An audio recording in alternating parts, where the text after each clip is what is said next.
ಪ್ರದೀಪ್ ಈಶ್ವರ್ ಬಗ್ಗೆ ಮಾತಾಡುವಷ್ಟು ನಾವು ಇಲ್ಲಿ ಯಾರೂ ಬೆಳೆದಿಲ್ಲ.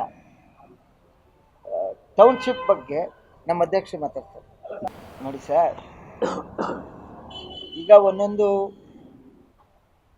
ಈಗ ನರೇಂದ್ರ ಮೋದಿ ಈ ದೇಶದ ಪ್ರಧಾನಮಂತ್ರಿಯವರು, ಅವ್ರ ಬಗ್ಗೆ ಮಾತಾಡಬೇಕಾದ್ರೆ ಒಂದು ಹಂತದ ನಾಯಕರುಗಳು ಮಾತಾಡ್ತಾರೆ.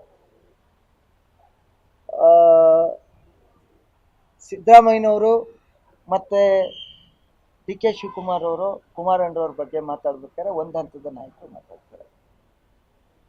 ಈಗ ನೀವು ಯಾರನ್ನು ಹೇಳಿದ್ರಿ, ಅವರ ಹಂತಕ್ಕೆ ಮಾತಾಡುವಂಥ ನಾವು ಯಾವ ನಾಯಕರುಗಳು ಇಲ್ಲ.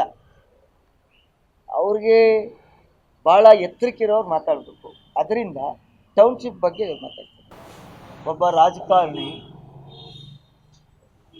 ಜಾತಿಯ ಹೆಸರಿನಲ್ಲಿ ಮಾತನಾಡುವಂಥದ್ದೇ ಭಾಳ ತಪ್ಪು. ಆಮೇಲೆ ಭಾಳಷ್ಟು ನಾಯಕರುಗಳವ್ರೆ, ಈ ರಾಜ್ಯದಲ್ಲಿ ಭಾಳಷ್ಟು ಸಮಸ್ಯೆಗಳವೆ, ಚರ್ಚೆ ಮಾಡಿ.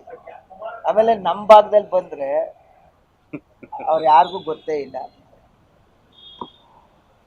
ನಮ್ಮ ಹಳ್ಳಿಲೆಲ್ಲಾರು ಕೇಳಿದ್ರೆ ಬೇರೆ ಥರ ಹೇಳ್ತಾರೆ. ಈಗ ಟೌನ್ಶಿಪ್ ಬಗ್ಗೆ ಮಾತಾಡಿ ಸರ್.